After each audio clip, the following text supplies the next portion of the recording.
আজি মই জিকা আলু মাছৰ তৰকাৰী বনাবলৈ লৈছোঁ। এয়া আলু গুটি আৰু জিকা কাটি লৈছোঁ।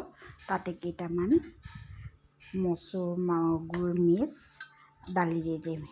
ধুনীয়াকৈ কাটি এয়া লগত লৈছোঁ ধনিয়া পাত। এতিয়া ধনিয়া নোলায়, তথাপিতো আমাৰ ইয়াত পায়। এয়া মই চব কুকাৰতে সিজাই দিলোঁ। এনেকৈ লৈ কুকাৰত সিজাই দিলোঁ। তাৰপিছত কেৰাহী পাতি তেল দিলোঁ। তেল গৰম হোৱাৰ লগে লগে পিঁয়াজ, আদা, নহৰু, জলকীয়া, হালধি চব দি দিলোঁ। দি দিয়াৰ পিছতে এতিয়া তেলটো ওপৰলৈ উঠি আহিলে। তেলটো ওপৰলৈ উঠি অহাৰ লগে লগে মই ইয়াত সিজাই থোৱা সেই পাচলিখিনি কুকাৰটোৰ পৰা ইয়াত দি দিম। এয়া দেখিছোঁ, মই এতিয়া দি দিম।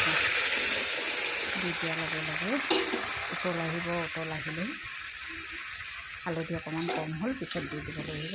এয়া দেখিছে, উতল আহিলে আমাৰ হৈ যাব। বনাবলৈ তেনেই সহজ। মাছটো মই আগতেই ফ্ৰাই কৰি থৈছোঁ, গতিকেলৈ মাছটো ফ্ৰাই কৰা দেখুওৱা নহ'ল। এয়া মাছো দি দিছোঁ। মাছ 3 পিচ দিছোঁ, 3টা মানুহৰ কাৰণে। এয়া দেখিছে, আমি মাছ দি দিছোঁ।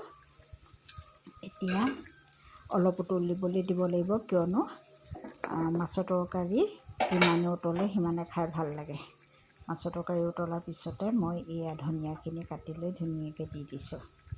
ধুনীয়াকৈ দি দিয়াৰ পিছতে হৈ গ'ল। মোৰ ভিডিঅ'টো চাই থকাৰ কাৰণে ধন্যবাদ। পুনৰ এটা